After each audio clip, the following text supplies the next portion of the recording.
Alhamdulillah Rabbil Alamin, wassalatu wassalamu ala asrafil anbiya'i wal mursalin, wa ala alihi wa ashabihi ajmain, amma ba'd.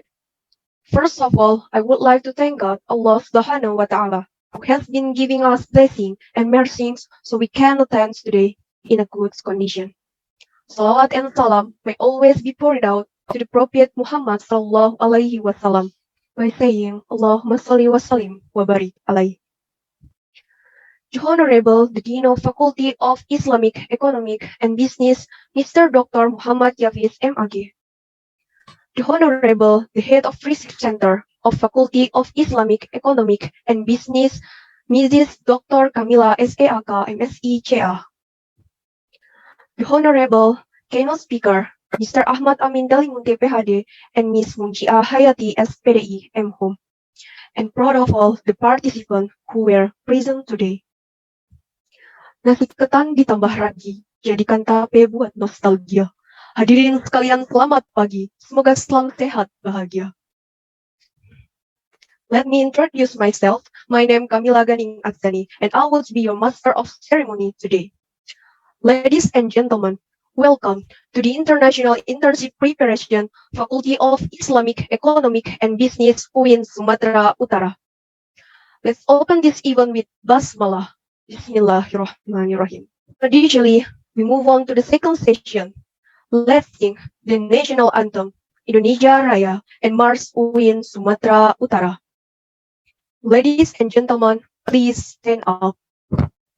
Proceed to the third event, welcoming speech from the Dean of Faculty of Islamic Economic and Business, Mr. Dr. Muhammad Yafiz M.Ag. For you, Mr. Muhammad Yafiz, time is yours. Dengan istilah magang.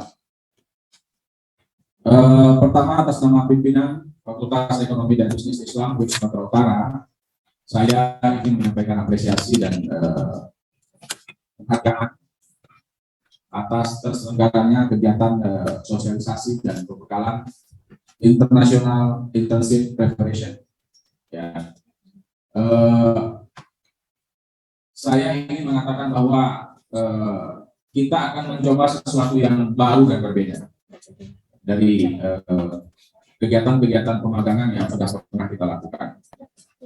Dan ini saya kira adalah bahagian dari bahagian dari ciri kita di Fakultas Ekonomi dan Bisnis Islam UIN Sumatera Utara, bahwa bagaimana kita di setiap waktu yang berjalan ingin terus melakukan inovasi-inovasi dan kreativitas baru.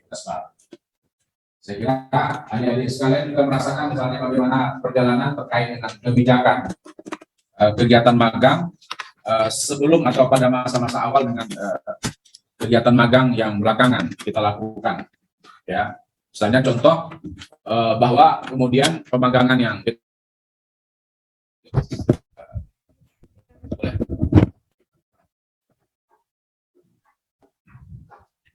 belakangan kegiatan magang kita lakukan dengan tagihan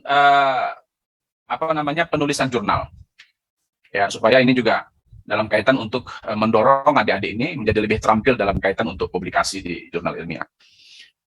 Nah, saat ini kita sedang mencoba merumuskan, ya, walaupun sesungguhnya bagi perguruan tinggi lain ini bukan hal yang baru, ya. Tapi kita coba ingin membuat kebijakan bahwa kegiatan pemagangan yang selama ini kita lakukan secara reguler itu kita tingkatkan kelasnya, ya, sehingga kita ingin membuka ruang untuk bagaimana adik-adik bisa melakukan pemagangan internasional. Jadi magang pada dunia industri itu tidak hanya pada wilayah lokal saja, pada wilayah regional saja. Tapi bagaimana adik-adik sudah mulai harus melihat peluang, ya, harus sudah melihat kesempatan bahwa adik-adik memungkinkan untuk bisa melakukan magang pada level internasional, baik itu pada industri, perusahaan-perusahaan, institusi yang ada pada level internasional. Nanti akan dijelaskan Ibu Dr. Kamila, yang dimaksudkan dengan magang internasional itu sesungguhnya yang seperti apa? Apakah misalnya harus keluar negeri kah? Atau misalnya cukup misalnya dengan magang perusahaan atau institusi internasional yang ada perwakilannya di Indonesia atau di Medan kah? Atau seperti apa? Itu nanti akan dijelaskan.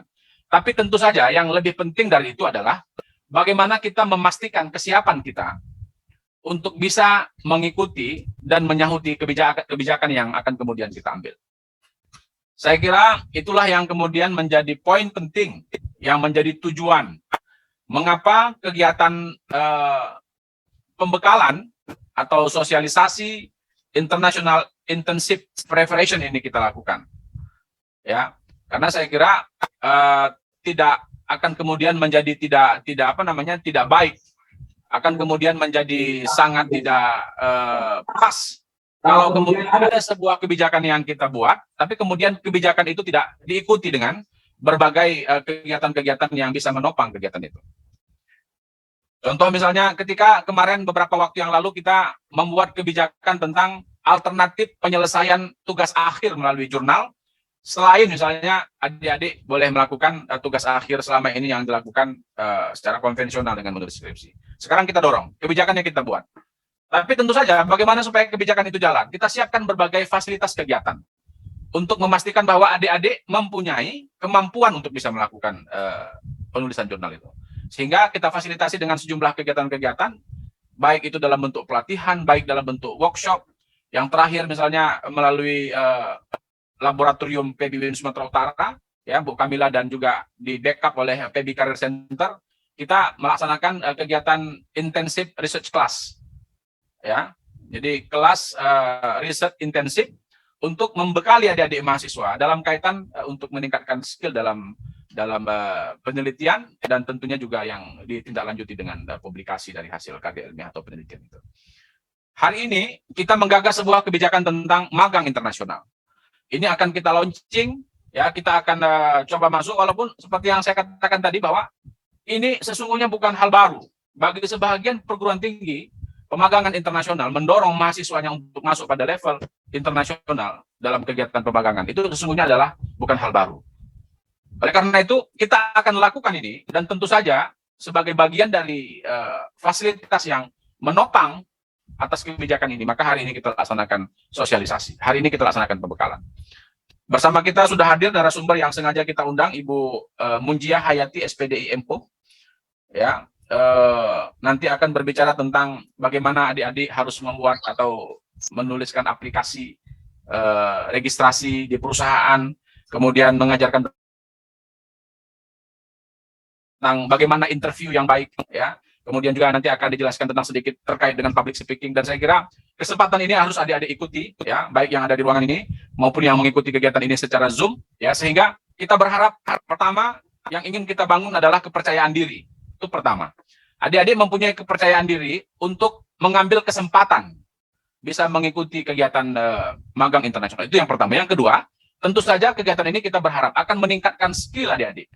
Ya, sehingga adik-adik akan bisa masuk, bisa mengikuti atau bisa melihat peluang-peluang, ya, pemagangan internasional. Bagi adik-adik tentu ini menjadi sebuah pengalaman besar. Ketika adik-adik nanti bisa mendapatkan kesempatan ini, ya, mengikuti berbagai kegiatan pemagangan pada level internasional, tentu saja ini menjadi nilai plus.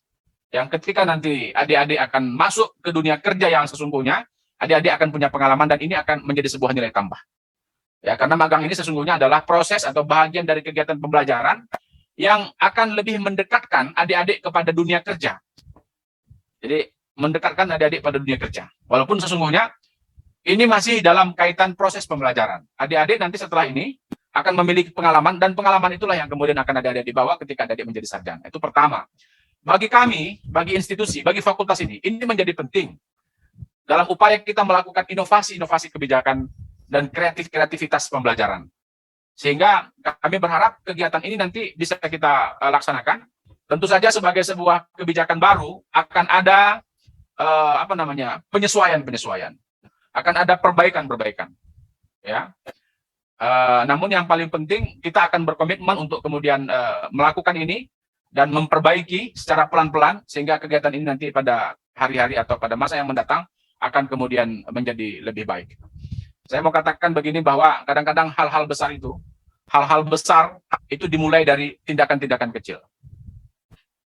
Ya, hal-hal besar itu dimulai dari tindakan-tindakan kecil. Mungkin adik-adik merasa bahwa yang kita lakukan sekarang dalam ruangan ini dengan jumlah yang dengan jumlah yang hadir ditambah dengan jumlah kawan-kawan yang hadir secara daring, ini mungkin merupakan hal kecil, tapi yakinlah bahwa kadang-kadang sesuatu yang dimulai dengan hal-hal kecil ini pada akhirnya akan membawa kepada sesuatu hal yang luar biasa. Sekali lagi kami mengucapkan terima kasih atas kehadiran adik-adik semua, para mahasiswa yang insya Allah dalam waktu yang akan datang akan melaksanakan magang. Kami doakan semoga sukses, ikuti kegiatan ini dengan benar, ikuti dengan baik. Semoga kegiatan ini bermanfaat, adik-adik bisa mencicil masa depan adik-adik menjadi semakin lebih baik. Kepada Bu Kamila sebagai koordinator kegiatan magang, ya sebagai kepala laboratorium VIPS Sumatera Utara, kami mengucapkan terima kasih. Dan juga kepada narasumber mohon Bu Munjiah untuk mendampingi adik-adik kami ini, kemudian untuk membekali adik-adik kami ini, jangan sungkan-sungkan kalau kira-kira ada yang harus dan saya kira Bu Munjiah ini, kalaupun nanti misalnya adik-adik merasa pertemuan ini kurang, beliau ini bersedia dia untuk diganggu di luar ruangan ini. Betul ya? Betul. Nanti ada juga narasumber kita satu lagi, itu Pak Amin ya, Pak Amin, Dr. Amin Dalimunti. Ya, nanti juga akan berbicara tentang submit intensive research article to international journal. Jadi karena ini jurnal internasional, tentu saja tagihannya kita harap adalah tagihan jurnal internasional. Nanti akan berbicara tentang itu Pak Amin. Dua narasumber ini adik-adik akan mengisi kegiatan kita pada pada hari ini, sehingga kegiatan internasional intensive preparation, ya pembekalan pemagangan internasional ini bisa berjalan dengan baik. Saya kira mungkin itu yang bisa kami sampaikan Bu Kamila. Mudah-mudahan bermanfaat. Sekali lagi jangan anggap enteng kegiatan ini, ya jangan anggap enteng, karena adik-adik sekalian kadang-kadang orang bisa menghasilkan jutaan rupiah, bisa menghasilkan ratusan juta rupiah, itu hanya bermodalkan satu laptop dan berada dalam sebuah ruangan. Hari ini di tempat yang sederhana dan kecil ini kita memulai sesuatu yang luar biasa, dan insya Allah ini akan menjadi sesuatu yang dahsyat di masa yang akan datang. Terima kasih sekali lagi. Mari sama-sama kita buka kegiatan International Intensive Preparation dengan membacakan lafaz basmalah. Bismillahirrahmanirrahim. Saya akhiri billahi taufik wal hidayah. Wassalamualaikum warahmatullahi wabarakatuh. Waalaikumsalam. Finally, we enter the session of agenda. We will begin with the discussion session of our honorable keynote speaker. We listen to the first session with topic English for special purpose application learner interview and which will be conducted by our first presenter. For you, Miss Hayati SPD and please welcome. Ladies and gentlemen, we listen to the first session with the topic English for special purpose application learner and public speaker, which will be conducted by our first presenter. For you, Miss Hayati SPD and please welcome. Baiklah hadirin, materi kita pada hari ini yaitu Ibu Munjiah Hayati adalah seorang English educator berpendidikan pada IAIN Sumatera pada prodi pendidikan bahasa Inggris pada tahun 2018 dan mengambil S2 di UNIR dengan jurusan linguistik terapan bahasa Inggris pada tahun 2018. Pengalaman dari Ibu Munjiah Hayati adalah sebagai dosen bahasa Inggris di Universitas Islam Negeri Sumatera Utara pada tahun 2019 sampai saat ini, dan menjadi tutor bahasa Inggris di English Academy atau kampus Inggris pada tahun 2023 tahun. Untuk nomor HP atau untuk layanan atau sharing itu bisa dicatat nomornya 08576310 12.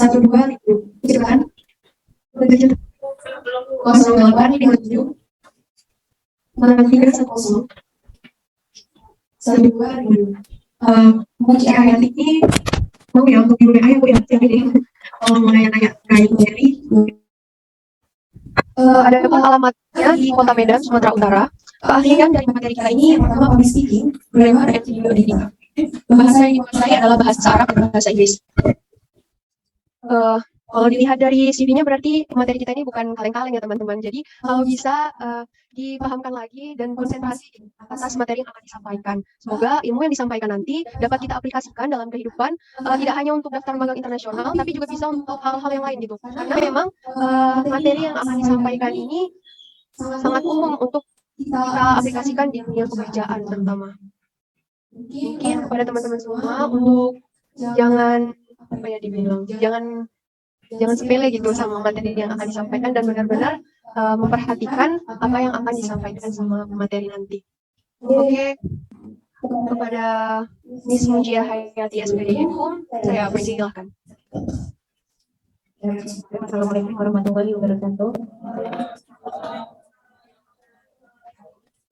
Yeah, so, good morning everyone, how are you? Oke, selamat pagi semuanya, selamat hari raya. Yang pertama sekali kita ucapkan puji Tuhan kita ada Allah yang telah memberikan kita kesempatan untuk kesehatan sehingga kita bisa hadir di ruangan yang sama-sama kita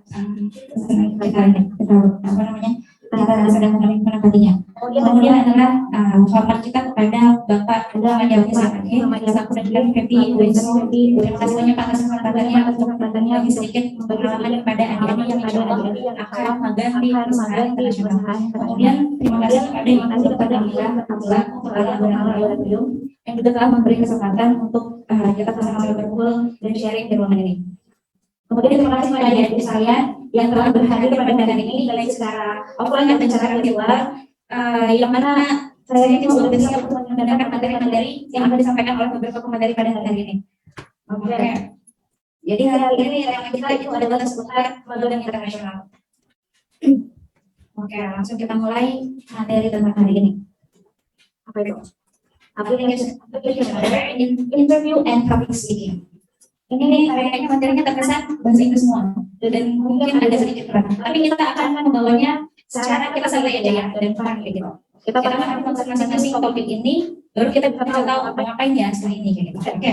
Pertama sekali, ketika kita lagi tentang profil tadi sudah disebutkan oleh pemateri. Saya itu lulusan IAIN semester pertama tahun 2015, sekarang saya pendidikan bahasa Inggris. Dulu bahasa IAIN ya, sekarang saya universitas. Kemudian saya melanjutkan pendidikan bahasa Inggris di Universitas Medan dengan jurusan yang sama, English dan bahasa Inggris. Adapun pengalaman pekerjaan saya seputar mengajar. Sudah hampir semua level, dan dari TK sudah pernah dicoba, SD juga sudah pernah, SMP juga sudah pernah, SMA, dan sekarang saya ngajar di lembaga pendidikan kampung Inggris, yang mana saya itu mau ngajar kelas sedal. Ini paling mahasiswa. Jadi kalau di lembaga saya itu ada terbagi dua kelas level. Pertama kelas kids yang anak-anak ya, SD mungkin. TK sampai SD. Kemudian ada kelas teens namanya. Itu untuk siswa SMA dan kelas sedal. Kelas sedal itu yang mahasiswa ke atas. Jadi umur yang saya ajar variatif. Dari sampai yang pernah saya ajar paling itu 50-an sekian gitu, pernah kayak gitu. Dan saya lebih concern ngajar ke private. Dan itu online semuanya gitu. Oke, jadi saya pernah mencoba mengambil kursus di kampung Inggris. Dan alhamdulillah sekarang dapat kesempatan untuk mengajar di salah satu lembaga di sana gitu. Sebelumnya ada yang pernah tahu nggak kamu ngajar semua apa? Coba, dari mana? Angkat tangannya. Satu. Iya, please.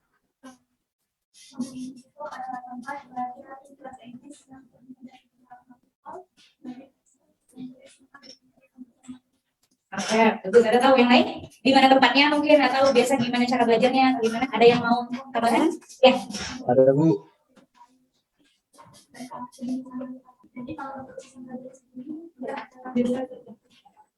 Ngomongnya sambil buka speaker.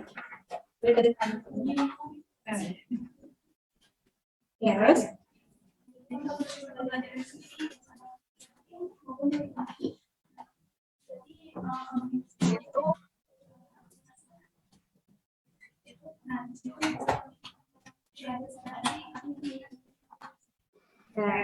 Jadi kalau asal usul nama kampung Inggris itu gimana? Ada yang pernah tahu nggak?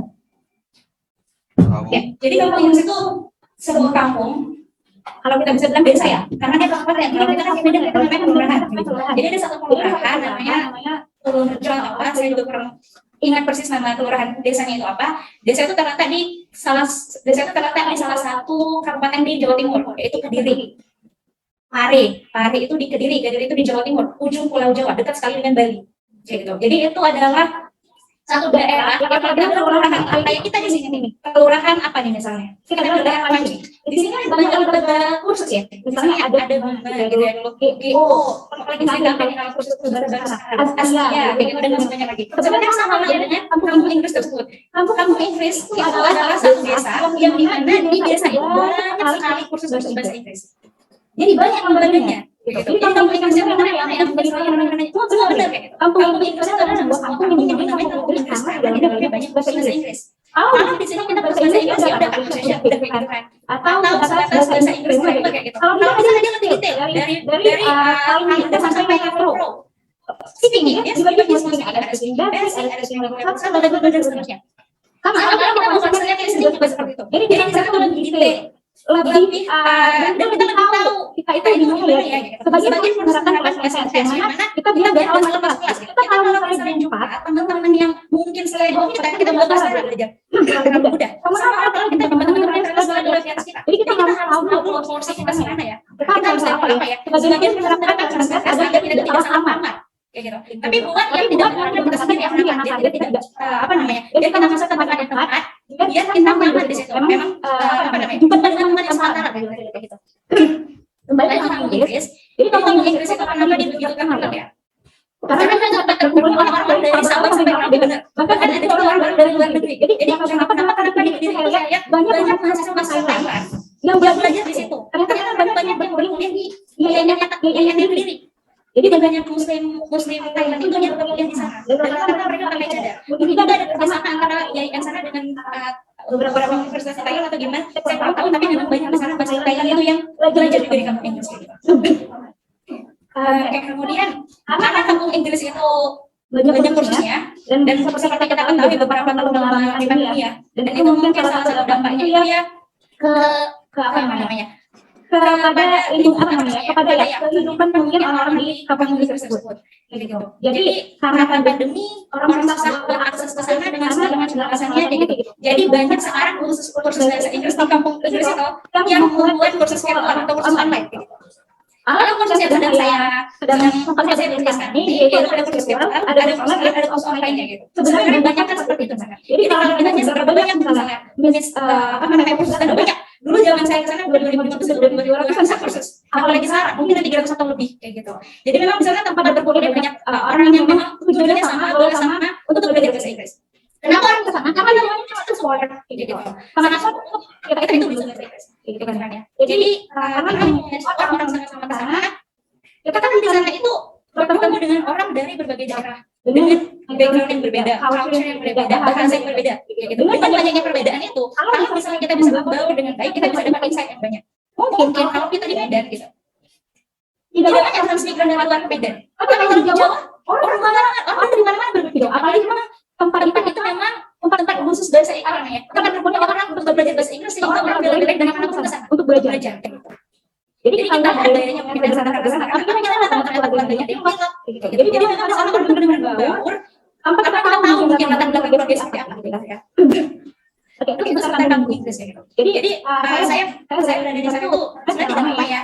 Kita sebulan kayak gitu. Cuman mungkin setelah dari sana mungkin belum terlalu bisa ngomong bahasa Inggris dengan lancar. Tapi apa? Tapi insight yang kita dapatkan di sana coba diaplikasikan ke kehidupan sehari-hari gitu. Dulu kita akan ngomong bahasa Inggris. Kenapa kira-kira? Aku disalahkan. Itu sebenarnya poinnya. Kenapa tahu disalahkan? Karena dari dulu dia belajar grammar dan grammar. Yang mana kita tuh dituntut sempurna ya, sementara bahasa Indonesia dan bahasa Inggris structure-nya beda. Dan itu nggak bisa kita sama ratakan. Itu kenapa kita nggak bisa translate bahasa Indonesia itu plak-plak bahasa Inggris bisa. Ada error. Kadang bisa error. Itu kenapa kita kalau harus cross check error ya. Karena dia literal. Word misalnya kata-kata gitu. Tidak dia filter itu katanya yang mudah pokoknya dia makan gitu. Dan kita sebenarnya begitu. Sistem kerja otak kita awal belajar itu begitu. Kita translate literal gitu. Word kayak gitu kan ya. Kenapa? Karena struktur kita berbeda. Dan kita namanya kacau kayak gitu ya. Jadi itu sekarang Inggris. Nah, pelajaran yang dapat dari kampus itu adalah bagaimana kita itu harus dan wajib semuanya untuk apa? Untuk buat salah dalam berbicara bahasa Inggris. Kalau misalnya beberapa mereka itu apa? Berani jujur itu baik ya kan? Kalau misalnya itu berani salah itu baik. Nah, kita ini berani salah itu baik. Jadi emang wajib buat salah. Kita mau benar, kita salah dulu gitu. Wajib. Kita nggak bisa sampai sini langsung. Salah. Mulai benar sampai benar itu ada tahapannya. Jadi kalau misalnya kita mau sampai sini, nggak mau di sini, nggak bisa, mustahil. Jadi saya meminta untuk teman-teman sekarang yang hadir di ruangan ini, walaupun juga di ruangan online, kayak gitu ya, untuk sama-sama memberanikan diri untuk buat salah. Buat salah itu nggak apa-apa. Kalau di bahasa Inggris ini konteksnya wajib. Yang nggak boleh itu mengulangi kesalahan, ya kan? Karena kita itu dalam proses pembelajaran. Saya sendiri juga masih belajar sekarang. Kita ini nggak ada yang native speaker ya di sini, nggak ada. Kita dari dulu lahirnya apa lahir dengan bahasa Indonesia gitu. Atau beberapa dari kita mungkin bahasa ibunya itu bahasa daerah mungkin kayak gitu kan ya. Jadi kalau misalnya ada anak-anak artis atau misalnya siapa orang-orang yang dia punya keluarga yang benar-benar support bahasa Inggris, disekolahkan di sekolah-sekolah bahasa Inggris, ketika dia bisa bahasa Inggris itu nggak ada spesial-spesialnya juga gitu. Kita lihat anak-anak baru lahir bisa ngomong bahasa Inggris spesial nggak? Enggak, itu bahasa dia pertama. Sama beberapa keluarga di Indonesia ini mungkin yang kita bilang ada juga yang menerapkan sistem yang sama gitu. Mungkin dia lahir dari keluarga yang lingkungannya terbiasa dengan bahasa Inggris, di sekolah kan, di sekolah internasional pula kayak gitu. Jadi kalau di bahasa Inggris gak ada spesial-spesialnya gitu. Itu biasa sekali gitu. Nah, kita yang dari dulu tidak terbiasa dengan bahasa Inggris ketika sudah besar kayak gitu ya, mulai adjust gitu dengan segala structure yang udah kita punya gitu, dengan segala vocabulary yang kita udah kita punya, dengan bahasa istilahnya itu mother tongue ya, bahasa ibu kita kayak gitu, bahasa pertama kita kayak gitu. Jadi kita belajar gitu, kalau menemukan kesulitan itu wajar gitu. Jadi setiap bahasa itu punya karakteristiknya masing-masing. Bukan masalah susah tidak susah, tapi memang setiap bahasa itu punya keunikannya masing-masing gitu. Dengan structure-nya yang berbeda-beda juga gitu. Kita tidak bisa generalize gitu ya. Oke, sekarang kita masuk ke seputar bahasa Inggris. Pertama, what is English? Ayo, siapa yang mau ini? Describe bahasa Inggris 3 kata. Siapa? Satu orang. Ketika mau dengar bahasa Inggris tuh apa yang terlintas di pikirannya gitu? Oke, bahasa internasional, apalagi? Ya, ada yang lain? Coba main ke sini. Sulit mengucapkannya. Oke, apalagi? Ya, ke sini. Tengah udah ke sini. Pas dengar bahasa Inggris apa yang ada di kepala kita tuh muncul? Tetep gitu. Grammar banyak ya. Oke, jadi memang bahasa Inggris itu kita nggak bisa pungkiri, itu memang bahasa internasional. Yang mau nggak mau, suka nggak suka, memang harus dipelajari. Kita nggak punya pilihan. Teknologi berkembang semua dengan menggunakan bahasa Inggris. Ada nggak tiba-tiba apa coba sebutkan, ada nggak contoh bahasa teknologi itu yang dipakai dalam bahasa Indonesia? Nggak ada kayak gitu. Bahkan sometimes kita nggak tahu bahasa Indonesianya apa. Kadang ada nggak? Kita nggak pernah lagi hidupin komputer. Kita tahunya tombol on, bukan hidupkan ya, on, off. Sedasar itu gitu. Dan banyak lagi gitu. Seiring berkembangnya zaman, banyak bahasa Inggris yang mereka teradopsi ke bahasa Indonesia gitu. Kayak transit. Saya susah menemukan bahasa Indonesianya apa ya transit. Kalau kita pakai dalam bahasa Indonesia kan transit gitu. Dan masih banyak lagi contohnya kayak gitu ya. Jadi memang bahasa Inggris itu bahasa internasional yang memang harus dan wajib kita pelajari kayak gitu. Dan kebetulan itu bukan bahasa ibu kita kayak gitu. Malahan katanya orang-orang di negara-negara yang berbahasa Inggris itu iri lihat orang di negara lain. Kenapa? Karena kita mau belajar bahasa mereka. Sementara mereka cuma menguasai bahasa mereka dan kita menguasai bahasa kita dan bahasa mereka. Gitu. Jadi mereka itu juga apa namanya ya? Menyayangkan mungkin ya, karena mereka nggak ada tuntutan untuk belajar bahasa lain karena bahasa mereka dipakai di seluruh dunia. Oke, next. Why should we learn English? Ya tadi ya, kembali lagi ke zaman yang semakin canggih dan berkembang, dan memang kita ingin membuka relasi lebih luas lagi ke orang, ingin membangun network ke lebih banyak tempat kayak gitu ya, lebih apa, meluaskan circle mungkin ya, baik secara komunitas ataupun personal kayak gitu. Jadi memang harus belajar bahasa Inggris khususnya di zaman sekarang gitu ya. Next, ayo, how long have we been studying English? Secara umum berapa lama sih kita udah belajar bahasa Inggris? Coba SD belajar bahasa Inggris, belajar berapa tahun? 6. Sekarang kan kita belajar dari kelas 3 ya, 3 tahun kita bilang. SMP belajar lagi nggak? Belajar, berapa tahun dah? 3. SMA belajar lagi? Belajar, berapa tahun, berapa semua? Berapa semua totalnya? 9. Kuliah belajar nggak? Belajar, kuliah 1 semester, ya nggak? Belajar, jadi kalau ditata-tata berapa tahun? Kalau dipikir-pikir udah 10 tahun, oke kita kasih lebih 5 tahun lah kita. Kita bilang 5 tahun kita buletin. Hasilnya apa? Oke, kenapa itu kira-kira? Nggak dibiasain, apalagi? Nggak diterapkan, apalagi? Kenapa? Lingkungan tidak mendukung. Itu semua jawabannya benar kayak gitu. Kita belajar bahasa Inggris di sekolah, pas jam itu aja, ya enggak? Disuruh sih conversation sama miss-nya, tapi mungkin sebulan sekali belum tentu, ya enggak? Pulang ke rumah, ya nggak ada yang pakai bahasa Inggris, ya kan? Sama, begitu berlanjut sampai seterusnya sampai kuliah gitu. Sebenarnya kita pelajari itu sama aja nggak dari sekolah dulu. Dari SD kita dipelajari simple present tense. Oh masih kecil udah belajar tenses kita ini dulu, gitu ya. Betapa hebatnya sebenarnya kayak gitu ya. Tapi apa yang terjadi diulang lagi di SMP, di SMA. Kalau sekarang ditanya masih ingat nggak rumus simple present tense, masih ingat? Kalau dulu mungkin hafal ya, semua tenses itu mungkin kita hafal, tapi kita nggak tahu kapan bisa dipakai, ya enggak? Jadi memang kita itu udah terlalu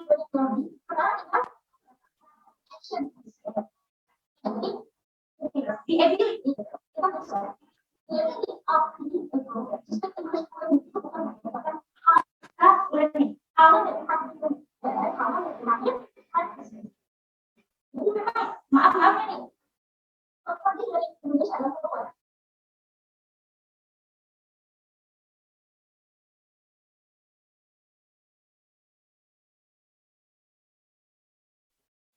Oke, ada yang suka dengerin lagu bahasa Inggris? Setiap hari, kapan suka atau gimana? Oke, jadi sebenarnya belajar bahasa Inggris ini nggak mesti belajar grammar. Dia dimulai sekarang,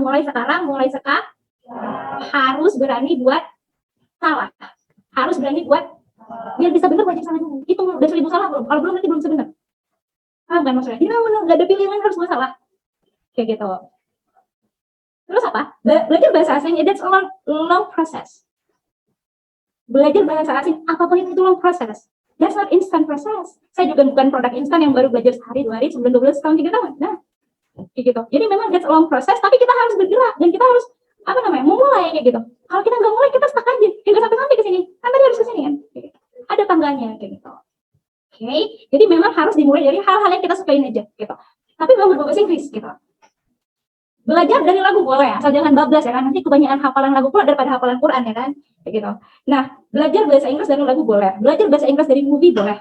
Belajar bahasa Inggris dari video-video apapun itu boleh. Dari game sekalipun boleh. Asal waktunya Asal waktunya tepat ya, di limit kayak gitu. Asal jangan bablas. Semua boleh asal tidak berlebihan kayak gitu.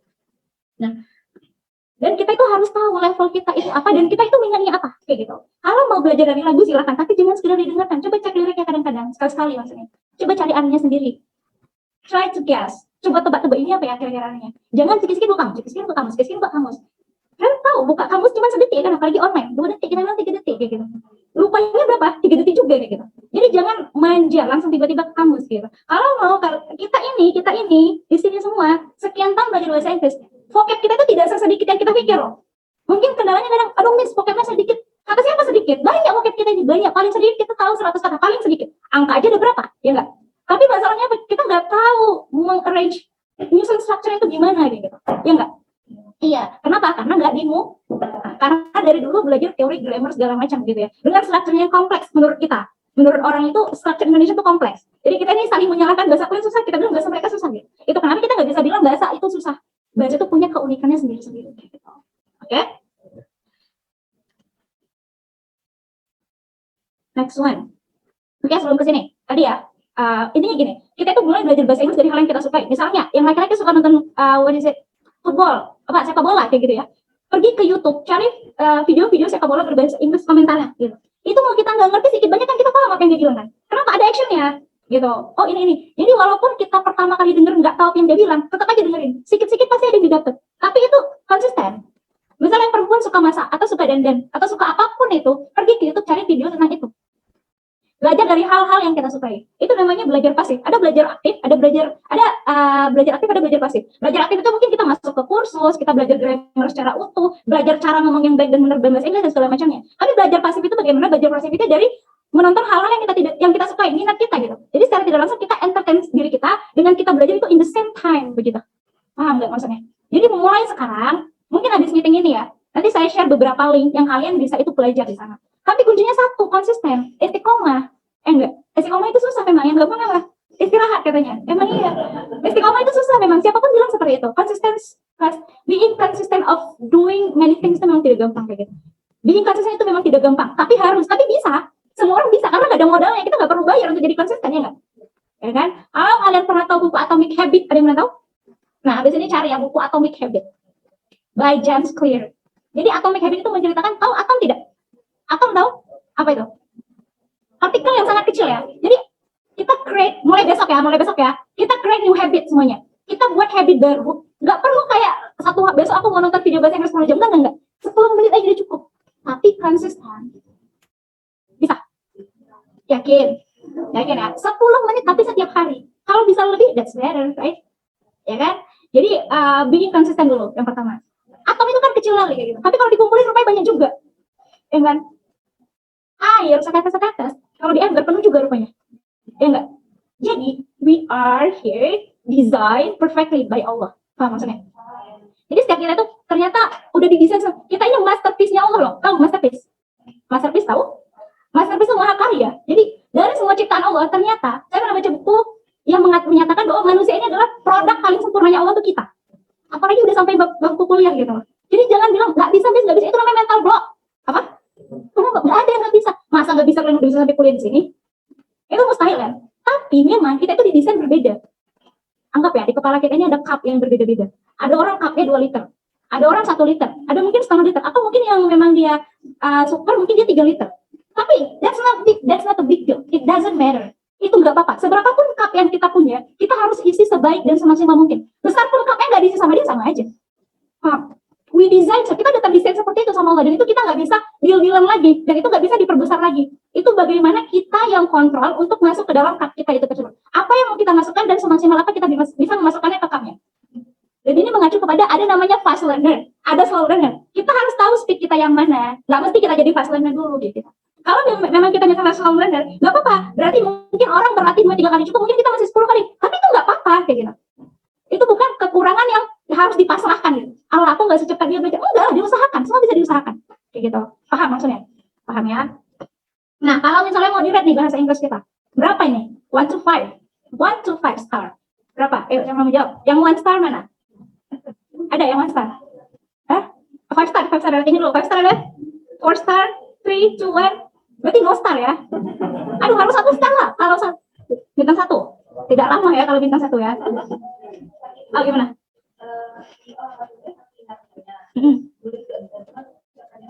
Nah, itu disebut that's a long process. Kembali ke situ memang. Harus praktis. Tapi udah sering praktis belum? Oke, berarti masih perlu latihan lagi. Berarti udah di tengah-tengah nih. Berarti dia udah mulai. Kita udah mulai belum nih? Kita masih di sini atau udah di sini? Atau mesti ke atas? Atau udah di atas kayak gitu. Jadi kalau misalnya belum mulai, ayo kita mulai secepatnya. Oke? Jadi semua itu mungkin. Kita sudah didesain seperti itu ya, sama Walter. Kembali lagi. Jadi kalau misalnya rate bahasa Inggris kita, kalau misalnya rate-nya masih 1 atau 2, kita tingkatkan performa kita. Gojek aja kalau rate-nya tinggi dia sibuk mau cari customer kok. Enggak, paham kan? Jadi udah bintangnya 2 dibiarin aja ya 1, habis itu hilang bintangnya. Kayak gitu. Bukan ya, harus dipelajari semuanya. Nah, jadi yang merasa rate-nya tinggi dipertahankan, kalau belum tinggi ayo kita tinggikan sama-sama, oke? Next one. Nah, seputar bahasa Inggris dulu, ada yang mau nanya nggak? Ada. Ya, jadi apa yang mau dimulai? Mulai hari ini, besok mau nggak mulai nonton video berbahasa Inggris?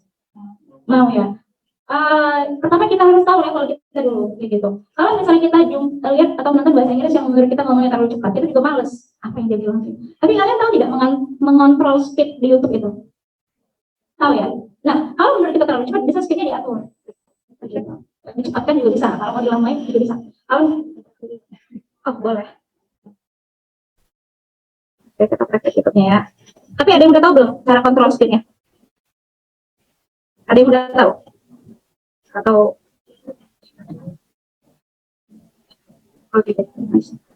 Oke, coba buka YouTube-nya semua.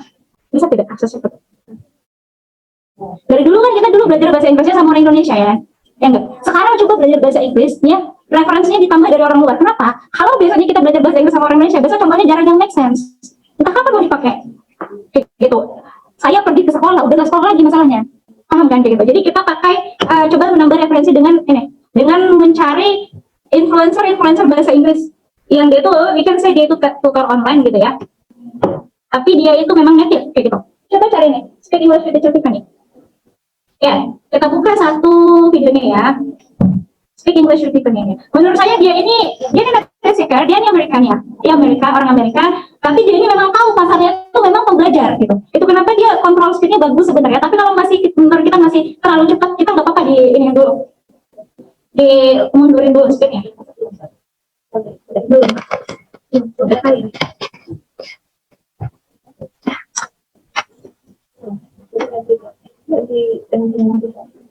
Ya. Jadi udah bukan ya, Tiffany coba subscribe semua dulu. Dibayar sama Tiffany coba. Ini salah satunya ya, yang menurut saya ini cocok untuk kita yang pemula.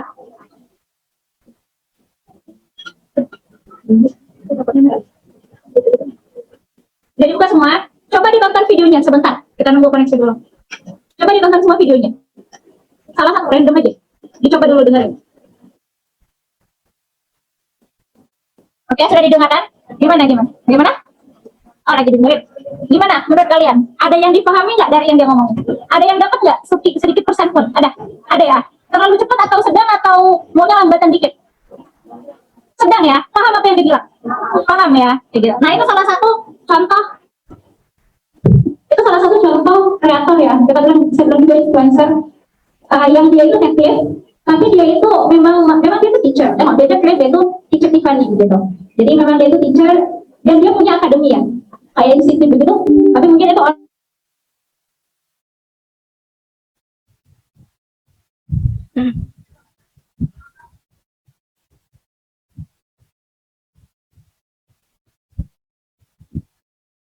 Oke, itu baru ditonton dan langsung paham kan? Nah, berarti kan gitu. Maksudnya gini, kalau dengerin video itu nggak mesti semua apa yang dia bilang itu kita paham nggak? Yang penting apa? Poin-poinnya aja. Jadi jangan kita frustasi karena kita nggak tahu apa yang dia bilangnya cuman ini. Misalnya dia ngomong 10 kata, yang kita paham cuma 5 kata. Kita olah aja di pikiran kita. Kira-kira dia ngomong apa ya? Nggak mesti kita karena 5 kata yang kita nggak tahu, kita jadi bingung, jadi frustasi. Alah, udahlah, apapun yang dia bilang. Enggak. Jadi bahasa Inggris itu nggak usah diterjemahkan kata per kata. Yang penting apa poinnya nyampe udah sih. Karena poinnya itu apa? Kalau especially conversation ya, speaking ya. Yang penting apa? I understand, you understand enough. Mau grammarnya hancur lebur kayak mana pun, mau pronunciation. Kalau yang misalnya lawan bicaranya understand, that's totally enough. Sama nanti mungkin ketika kita interview ya, nanti kita ada diskusi ke situ kayak gitu. Gak perlu kita itu pakai grammar yang sempurna. Dia bukan guru bahasa Inggris, itu HRD. Oke, dia itu orang perusahaan yang bukan menilai bahasa Inggris kita sesempurna itu, enggak. Yang penting apa? Yang penting kita itu confidence. Oke.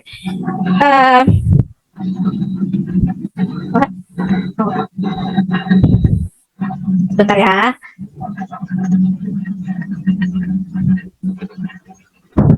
Ready?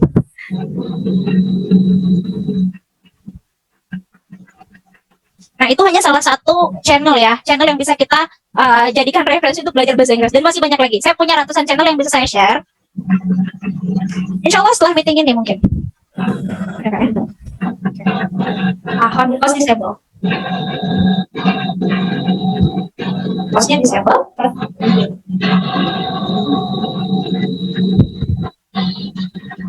Apa pakai ini aja? Oke aja.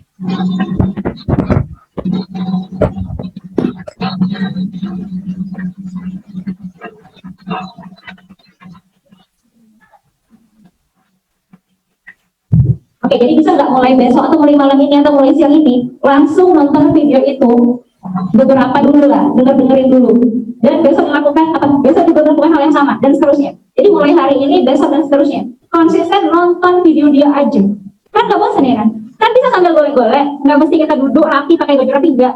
Ya kan? Bisa sambil santai atau bisa sambil gosok mungkin denger dia ngomong aja, kan bisa? Ya kan? Udah ya. Oke, yang video tadi. Mungkin video tadi dulu ya, biar nggak lupa. Cara mengatur screen-nya. Ya. Udah tershare belum screen YouTube-nya? Udah ya? Belum. Udah kan? Udah ya? Oke. Nah, ini kita dengar dia ngomongin. Kalau menurut kita terlalu cepat, ini ada setelan. Ini ada kecepatan pemutaran. Nah, silakan diatur sesuai selera. Kalau menurut kalian yang terlalu cepat, pergi ke 0,75. Kalau masih cepat, pergi ke 0,5 dan seterusnya. Bisa? Jadi nggak ada alasan untuk nggak tahu apa yang dibilang. Nggak mungkin. Pokoknya kita tidak sedikit itu. Paham ya? Jadi jangan mengkerdilkan diri sendiri. Itu namanya mental block. Ingat itu tadi. Semua kita bisa, pasti. Tapi mau. Oke. Nah, ini ada subtitle. Beberapa bahasa Inggris dia punya subtitle. Ini bisa dihidupkan, tapi bisa juga dimatikan. Jadi dari nonton satu video itu jangan cuma satu kali nonton udah siapin. Satu video ditonton beberapa kali nggak apa-apa, bagus. Pertama kita tonton mungkin pakai speed yang normal. Mungkin kita dapat sekitar 10-20% atau kita bilang 5-10% dari yang dia bilang. Oke. Kita tonton lagi video kedua, kita lambatkan speednya. Oh, udah dapat 30-40% nih. Kali ketiga kita nyalain subtitlenya to make sure pastinya betul dia bilang gini. Oh, berarti tadi dia bukan bilang ini. Kan kita bisa baca. Ini pokoknya nggak susah kok. Kalau susah ya cek kamus. Oke.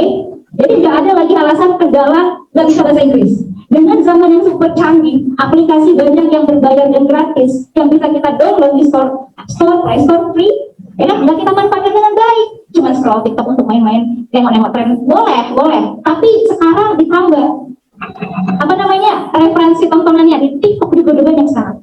Ketik aja kamu Inggris banyak itu khususnya di situ. Dan semua itu akan share tentang hal yang sama sebenarnya. Kalau lewat internet kita saling gitu. Tulis dulu kalian apa nggak ingat ya? Ingat kan? Gitu. Jadi yang di follow ditambah akun-akun berbahasa Inggris untuk belajar ya. Oke. Nah kita masuk ke topik inti ya, yaitu application layer. Pada sini application layer. Application layer. Ini bacanya letter or letter? What do you think? Letter or letter? Nah, jadi bahasa Inggris sekarang itu ada British dan American. Oke. Nggak tahu kenapa orang Amerika suka sekali mengganti huruf A jadi B. Letter. The British say letter. Sometimes bisa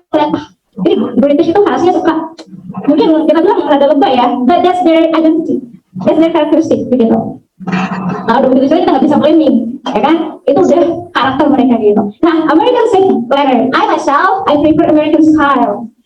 That's why letter better. British will say better. American will say better. Sometimes better, right? But American say better. What do you call?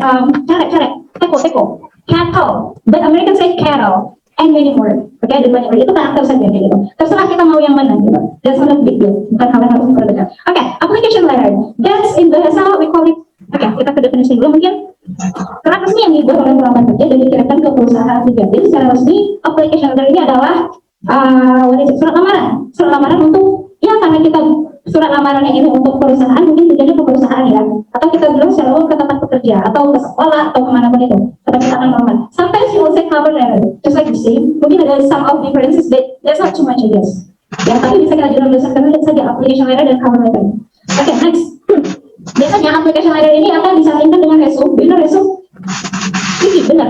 Itu ada term of CV. Oke, sama sertifikat penunjang gitu ya. Kayak kita pernah ikut seminar atau kita pernah ikut kursus atau apapun yang menurut kita support untuk perusahaan kualifikasi yang diminta oleh perusahaan. Gitu. Ya, next one. Nah, komponen application letter ini apa ya? Pertama data diri. Kita kasih sedikit deskripsi tentang diri kita, nama lengkap, alamat, nomor HP, email. Tidak usah terlalu detail karena yang itu ada di sini. Ya, ada di resume. Next one, perusahaan tujuan, company-nya. Nah, kalau misalnya kita sering lihat application letter itu mungkin dia bapak manajer ini gitu. Gimana kalau misalnya kita sebutkan namanya langsung, jadi kita harus tahu informasi seputar company, seputar perusahaan yang kita tuju, siapa HRD-nya, siapa manajernya gitu. Jadi kita langsung pergi ke nama dia. Dia bapak ini, dia sebutin ya. Jadi dia bapak Muhammad Yafis misalnya, langsung alamat company-nya. Surat, isi tujuan surat. Kemudian kita jelaskan, kita mau ngapain dengan surat itu. Kemudian kita ingin mengungkapkan keinginan kita untuk bergabung di company dia, ya kan, dengan menyertakan CV atau resume dan sertifikat penunjang sesuai dengan kualifikasi yang dilamar. Harus nyambung gitu ya. Jangan kita itu mau apply untuk misalnya videographer, editor misalnya, video editor, dan kita lampirkan misalnya misalnya seputar tentang sertifikat kita pernah mengikuti seminar bahasa asing tapi tidak relate gitu. Oke, yang harus relate. Mungkin kita bisa filter sendiri gitu ya. Kemudian ini adalah bentuk. Yang pakai bahan soal kita tunjukkan bahwa kita benar-benar ingin bergabung di company dia dan kita adalah kandidat yang tepat untuk mereka. Kita harus yakinkan itu. Oh, kita nggak boleh merendah-merendah kalau interview ini. Kalau dalam sini kita harus sombong dengan sesuai dengan kompetisi yang kita punya gitu. Karena kita ini adalah ajang menjual diri dalam tanda kutip. Kita anggap itu HRD itu menjual. Kita ini pembeli. Kita ini menjual dan yang dijual gitu. Kalau kita terlalu merendah, ada orang yang membeli. Sebenarnya kita nggak percaya diri. Karena kita skillful misalnya. Ya kan? Next one. Closing setelah penutup yaitu nama dan tanda tangan. Gitu. Ya, mungkin komponennya bisa dicari sendiri nanti ya untuk lebih jelasnya. Cari referensi sebanyak banyaknya tentang gitu. Jadi cuma share contohnya aja makanya. Nah, ini kita punya contoh. Ini misalnya nama kita. Kita contohkan kelihatan nggak ya? Terlalu kecil ya? Kalau di screen gimana? Kelihatan di Zoom. Bisa gitu? Kelihatan ya. Nah, kita bisa sertakan data diri kita kayak nama, alamat kita, nomor HP, email cukup. Ya. Kemudian ini misalnya, ini nama HRD-nya. Kita bisa sebutkan di sini. Dia akan merasa lebih tertantang membaca itu. Dia tahu kita secara personal mungkin. Terkesan seperti itu. Walaupun kita cuma tahu namanya, ya kan? Tapi setidaknya kita ada effort untuk mencari tahu tentang seputar company itu. Alamatnya di mana, nama HRD atau manajernya siapa, dan itu pasti akan dinilai plus di mereka. Oke, next. Ini adalah isi, yang mana di sini kita menggambarkan I'm interested in applying secretary position. Kita sebutkan kita mau apply sebagai posisi yang mana, kayak gitu. In maju terus pantang mundur company, example, begitu. Nah, kita ceritakan kita siapa. Kita sudah lulus atau kita masih student. Kalau kita masih student, kita bisa bilang I'm a student at Islamic State University North Sumatera, and I have several experiences. Nah, jadi kita tunjukkan itu udah pernah ngapain aja. Aduh, nggak pernah punya pengalaman kerja, nggak pernah punya pengalaman. Misalnya dia punya pengalaman jualan, misalnya. Ceritakan di situ jualan. Karena jualan itu butuh komunikasi skill juga ternyata. Iya, gimana biar engage calon pembeli, biar dia bisa nambah mungkin apa yang dibeli. Paham ya, gitu. Jadi ceritakan aja apa adanya, tanpa merendah. Oke? Nah, selanjutnya kita ceritakan tentang organisasi-organisasi yang pernah kita ikuti. Ya. Jadi ikut organisasi itu bagus ya. Gitu. Kalau ada anggapan ikut organisasi itu takut, iya sebenarnya iya, tapi organisasi itu bisa memperluas network kita. Gitu. Karena yang paling penting kalau di taman kuliah itu kan network. Kita bisa cepat dapat kerja di mana, dari kawan yang banyak. Circle-nya diperbesar. Gitu. Karena nanti kalau kita udah getting older, berarti circle-nya getting smaller. Apa maksudnya? Kita makin tua pasti circle kita berkurang dengan segala kesibukannya. Nah sekarang ini waktu-waktu ini memperbesar circle. Network dibangun sebanyak-banyaknya. Cari komunitas-komunitas di Instagram kah, Facebook kah yang positif, yang bisa buat kita itu nge-push diri kita untuk diri aku mau kayak diri aku mau motivasi. Itu bisa. Oke. Dan terakhir closing ya sincerely nanti aku udah bilang. Ini cuma satu contoh. Dan kalian bisa cari contoh lain di Google, YouTube, ya kan? Jadi kita itu ketika belajar satu hal dalam forum yang semi-resmi, tapi dalam resmi seperti ini, kita nggak bisa cuma ngarapin ini. Kita harus engage diri kita, learn by yourself. Sama, same thing. Ketika kita mengambil kursus, cuma ngarapin di situ. Sama 1 jam, 1,5 jam untuk belajar. Setelah itu pulang, dan ngapa-ngapain lagi, nggak diulang lagi ngajarin. Itu nothing. Mau profesional, se-profesional apapun yang di depan ini, kalau kita cuma ngarapin dia, nggak ngarapin diri kita sendiri setelah itu, sama aja. Makanya kita harus engage diri kita untuk belajar sendiri. Itu sih poinnya. Oke, jadi intinya do not expect anything to anyone. Jadi jangan berharap apapun sama siapapun. Kalau quotes-nya begini, sometimes rejection itu doesn't hurt. Penolakan itu kadang nggak sakit. Expectation does. Ekspektasi itu yang buat ternyata kita tuh lebih terpuruk gitu. Makanya turunkan ekspektasi terhadap orang lain, tinggikan kepada diri sendiri. Kita expect dan berdiri di atas kaki kita sendiri. Kita dapat insight dari orang lain, kita diri sendiri. Mandiri, jangan cuma mau dari dia aja gitu. Ya, jadi selebihnya dipelajari sendiri. Ini cuma contoh dan kalian bisa cari contoh yang lain. Mungkin dengan format yang sedikit berbeda, tapi generally komponennya itu juga kok. Iya Pak, kasih Pak. Oke, next, what is interview? Interview, apa itu? Ada yang mau bilang? Ada yang mau coba? Wawancara, oke, itu artinya. Kalau definisinya gimana?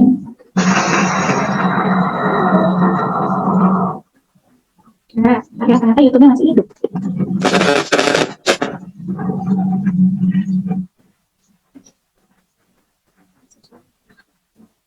Oke, what is interview? Ya, nggak tadi 10.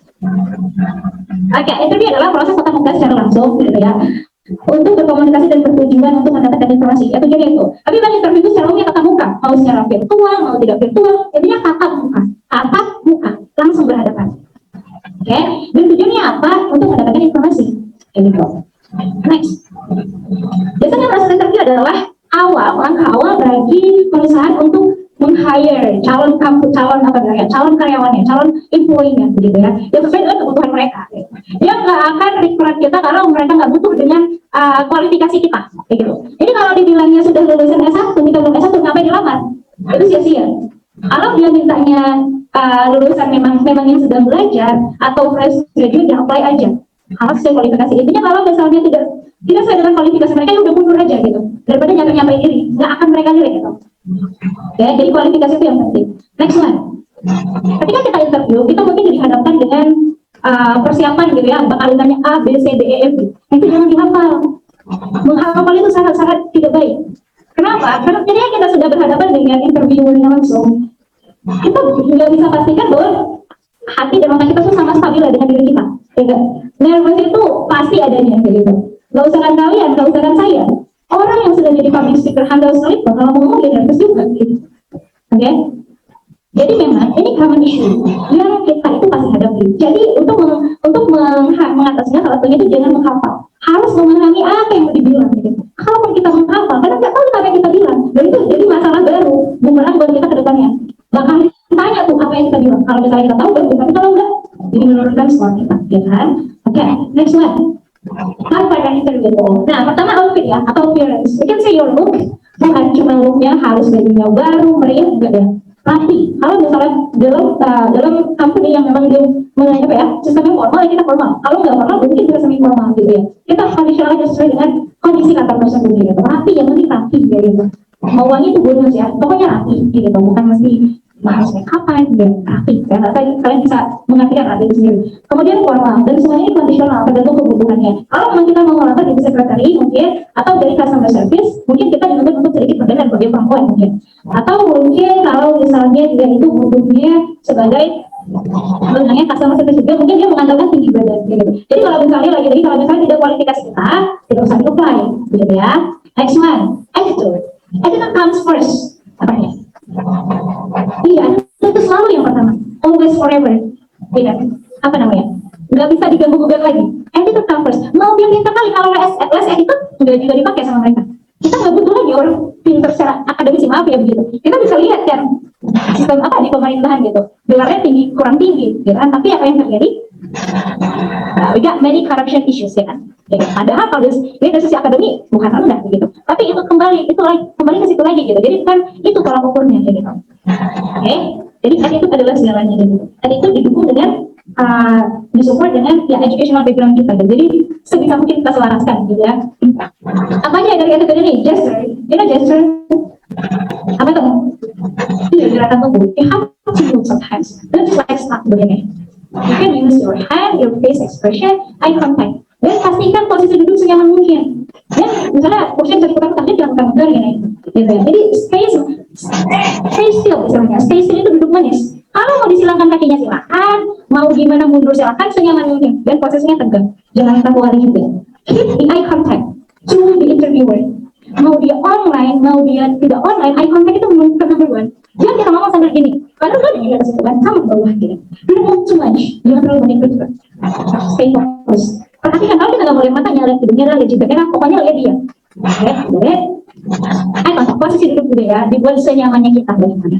Next one, skill and competency. Nah, background pendidikan itu menunjang kayak gitu. Tapi bukan hanya pendidikan formal. Karena bisa bilang mungkin pernah kursus, mungkin jurusannya ekonomi, tapi ternyata pernah deh ikut kursus-kursus online mengedit video. Itu bisa dimasukkan kayak. Bukan hanya lembaga formal aja yang bisa jadi syarat untuk kita itu bergabung di sana. Mereka punya pertimbangan lain kok. Dan experiences ya, pengalaman berorganisasi, pengalaman dengan komunitas, pengalaman kita mungkin bertemu orang-orang dengan dengan experiences yang berbeda atau culture yang berbeda atau background yang berbeda segala macam. Itu semua boleh di-share. Next one. Berusaha untuk jadi antusias, tapi bukan overconfidence juga. Antusias ini gimana maksudnya? Antusias itu kita tetap aktif. Kalau dimintanya ada pertanyaan, ditanya. Jangan kita tuh besok tahu lagi kita tentang seperti tahu dia gitu. Udah enggak. Kita tanya. Ketika diminta bertanya, silakan tanya. Ditanyanya sesuai dengan kebutuhan ya. Misalnya gini. Kita boleh tanya kok. Culture di kantor itu bagaimana? Misalnya budayanya itu setiap makan siang itu sama-sama semuanya. Gak boleh ada yang makan di luar mungkin. Itu boleh kita tanya. Culture itu kan salah satu hal yang buat kita nyaman bukan itu ya kan? Atau misalnya setiap hari Jumat ada pengajian itu culture juga. Dan apalagi kita harus aktif dan tetap polite. Jadi polite, what is it polite? Sopan. Bertanya dengan sopan, jangan masuk-masuk, jangan terburu-buru. Pastikan kata-katanya itu yang benar-benar perlu dikeluarkan. Ya, kerja lah kalau sudah begitu jadinya ya. Next one. Terima Amin untuk pembelajaran Islam ini ya Pak ya. Oke, nah yang terakhir apa? Berdoa. Yang berdoa memang adalah jalur paling paling support ya. Boosternya di sini gitu, penunjangnya di sini gitu. Udah usaha semaksimal apapun, kalau berdoa juga nggak bisa kayak gitu ya. Jadi setelah mempersiapkan hal-hal yang perlu dipersiapkan, selebihnya kita berdoa diri sendiri, meminta doa kepada orang lain, orang tua atau siapapun itu. Oke, ini kalau rezeki nggak kemana. Kalau udah rezeki, ya nggak ada aja jalannya buat kita. Bukan karena kita yang kurang, bukan karena skill kita yang kurang banyak atau segala macam, atau kesalahan pas kita interview, tapi ada aja dengan kalau udah. Yang penting kita mempersiapkan dan kita semaksimal mungkin. Oh, guys, saya kira apa? Do your best and let God do the rest. Apa ya? Do your best, artinya? Iya, and let, do you know let? Iya, betul. Kalau let spellingnya LET. Biarkan, let it go, itu apa let itu? Lepaskan atau biarkan ya. Jadi let itu terlambat benar, tapi spellingnya LATI, ini let LET. Oke, LET itu mungkin biarkan gitu. Do your best and let God, let Allah do the rest. Biarkan Allah menyelesaikan sisanya. Paham? Kayak itu maksudnya. Jadi do your best itu preparation kita tadi, and let God do the rest itu doa itu. Ya, got me? Kalau misalnya ditanya you got me, you can say I got you. You got me itu sama dengan understand, gitu ya dulu di sekolah ya. Sebenarnya bukan understand juga, it should be understood. Kalau understand itu salah ternyata. It should be understood. Kalau misalnya ya. Tapi bahasa lainnya lebih sana, you can say I can say I got you. If it is yeah, you can say yeah I got you. Kalau saya nanya you got me, kalian nanya I got you. I got, benar-benar got. Itu aja bukan saya dapat kamu, saya paham apa yang kamu bilang. Jadi, alright, nice. Next, pertanyaan-pertanyaan yang sering dilakukan untuk interview ya. Oke, ini pertanyaan paling umum dan pasti kalian dapat. Please introduce yourself. Ayo, siapa mau coba? Ini cuma HRD deh, saya HRD interviewernya. Please introduce yourself. Yes, please. Udah di situ aja, langsung aja ngomong aja dari tadi. Oh iya.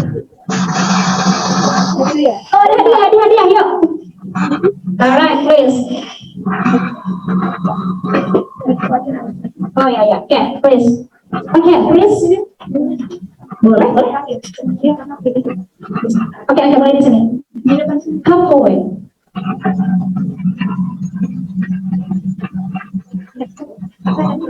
Oke. Pertanyaan paling umum dan paling pasti, ini kalian dapat. Please introduce yourself.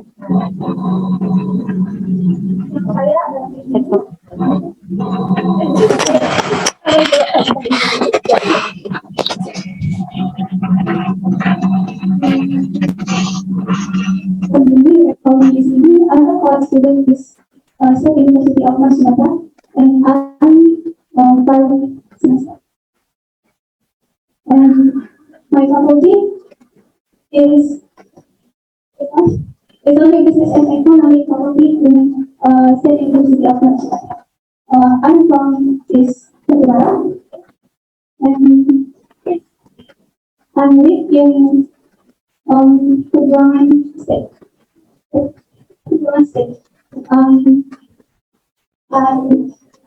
Date of birth, my date of birth is 23 Juli 2002. Nah, kalau sudah kita bilang that's all atau that's it? That's all atau that's it? That's all. That's it. Okay, nice. Okay, give applause to Muslim. Nama namanya? Nurdin ya, nice. Okay, you got a gift. Oh, kamera. Thank you. Okay, baik. Ya, ada yang mau coba lagi nggak? Masih ada? Oh, ada lagi aja. Ayo, yang belum buat salah dulu. Ini udah buat salah tadi. Yang lain cepet. Wajib kan? Bukan sunnah, wajib. Ayo, kata lagi. Ya, please. Yang itu aja namanya ya. Ada. Oke, terus introduce yourself. Pertanyaan lagi? Hah? Oh. Oke, apa ini dulu? Ya, please. Assalamualaikum warahmatullahi wabarakatuh. My name is Andrea Kamaregi, you can call me Andri or Rara. I student at University Islamic, and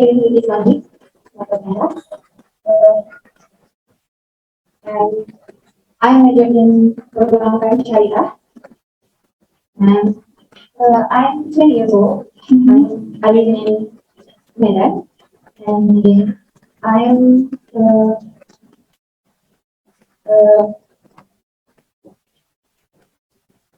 and I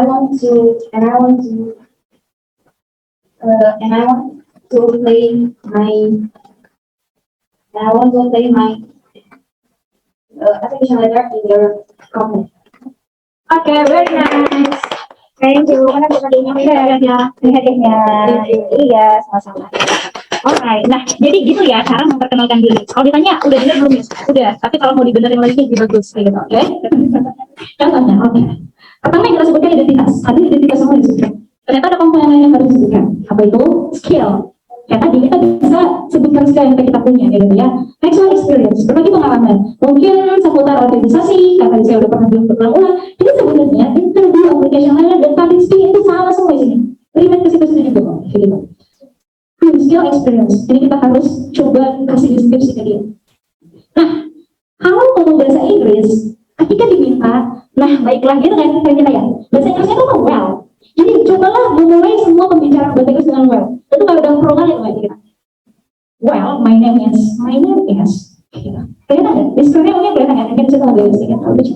Well, my name is Munji Hayati, and I am 17 years old. And I am 17, that's enough. Tadi dia bilang my age yes atau my birthday date, that's totally fine, itu benar-benar gak apa-apa. But if you want to sound more natural dan lebih simple, cara bilangnya I am aja.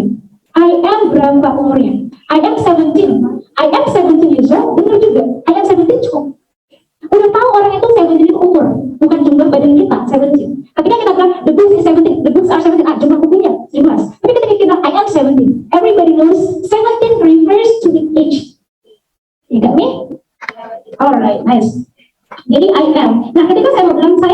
gimana description? Saya lahir nih.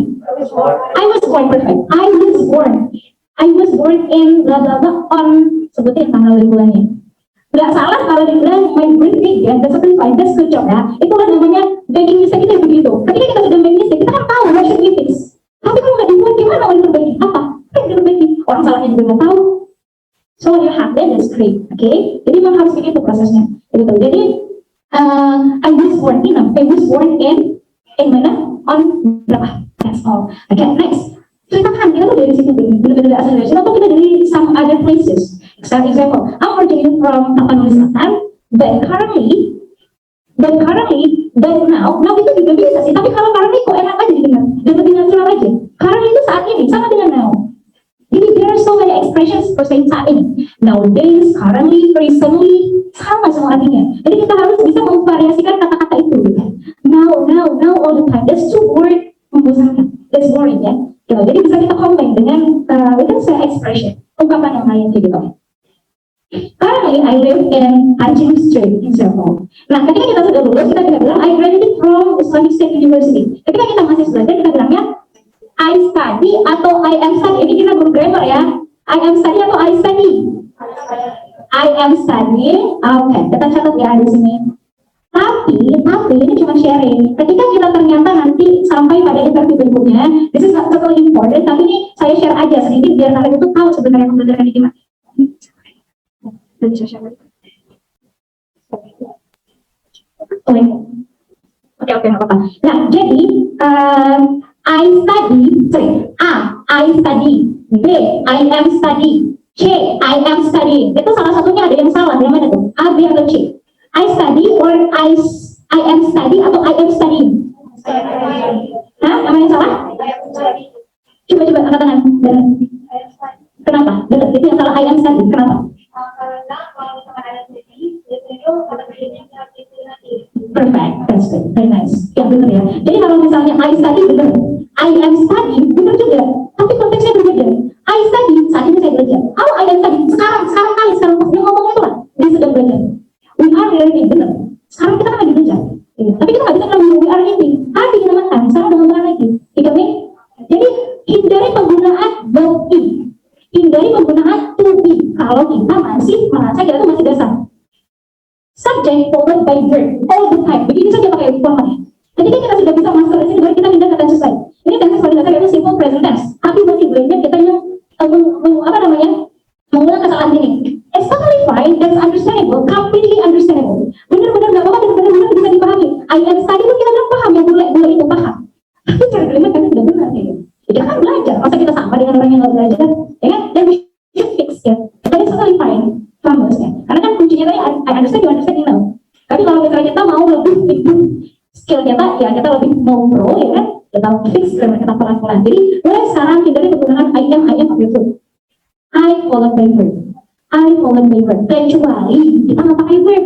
Saya adalah seorang siswa. Ini kan saya student, it should be I am student. Karena student itu bukan verb. Tapi kalau ada verb, hindari penggunaan to untuk pertama-tama. So ini bisa kita nambahkan, oke ya. Jadi sebenarnya bahasa Inggris itu, kalau misalnya kita sudah tahu hindari yang susah ternyata. Itu masalah mental block tadi, buka bloknya pelan-pelan, kemudian kita berlatih dan belajar. Cari video-video yang gampang dipahami. Oke, nah terus kita bisa lagi, kita bilang hobi kita atau hal-hal yang kita lakukan, dan semua kita lakukan. Misalnya, I really enjoy to create and edit video. Kita suka, kenapa? Pokoknya kita suka edit video.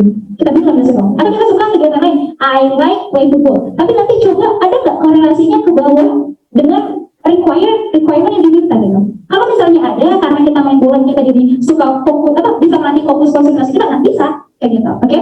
Jadi di sini contohnya, I really enjoy to create and edit videos. I do love recording the random moments in my life. Gak tau, dia suka aja kayak ngerekam momen di hidupnya, terus dia edit sendiri. Mungkin itu kepuasan sendiri kan, bagi dia gitu. Nah, berapa dari situ dia mengambil kursus online. I got some online classes to make the better video. Dia ternyata pengen videonya itu bukan dinikmatinya aja sendiri. Dia pengen share ke YouTube mungkin, atau ke sosial media yang lain. Kenapa dia belajar untuk membuat videonya lebih bagus lagi.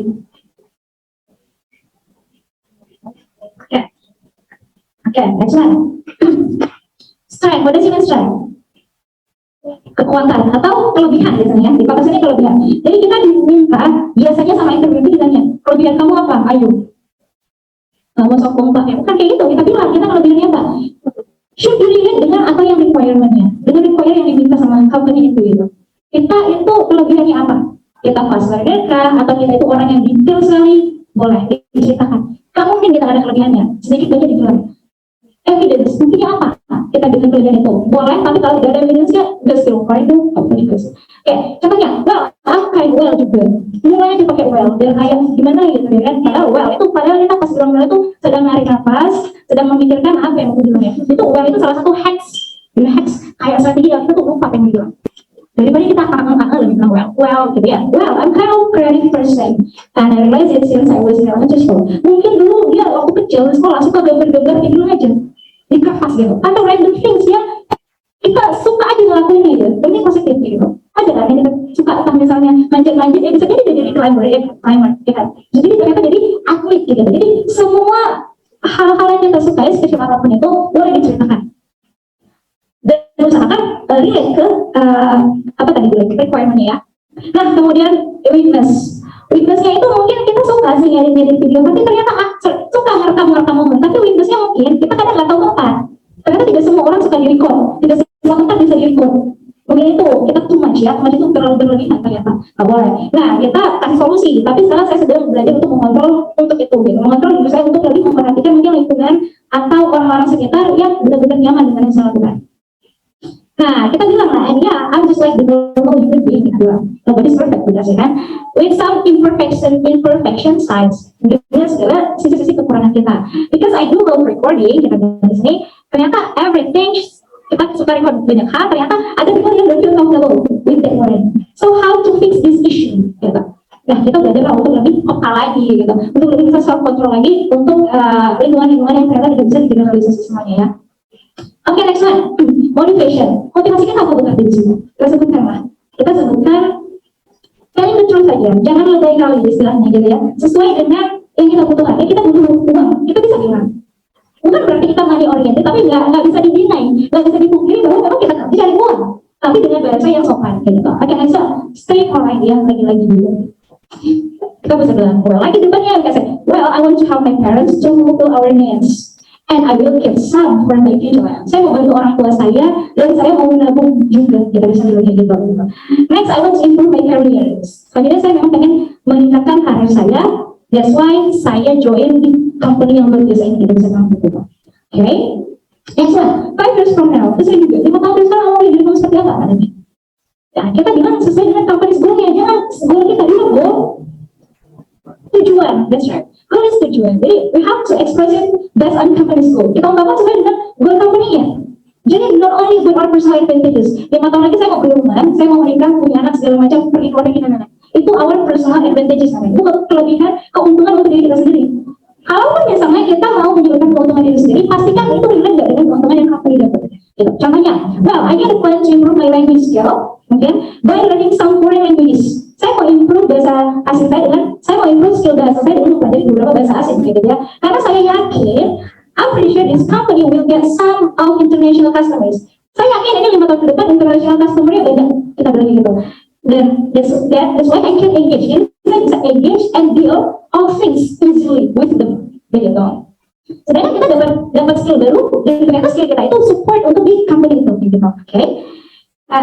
Terus kita bilang lagi, and I wish I'll be the manager, sepede itu boleh, gitu. Jadi orang kita say I will be the HR atau HR itu, for the solid team. Nah kita imagine tuh, ternyata nanti timnya udah lebih besar dari pas kita saja gitu. Itu 5 tahun itu kita anggap timnya itu lebih besar, kita bisa memimpin tim itu, gitu.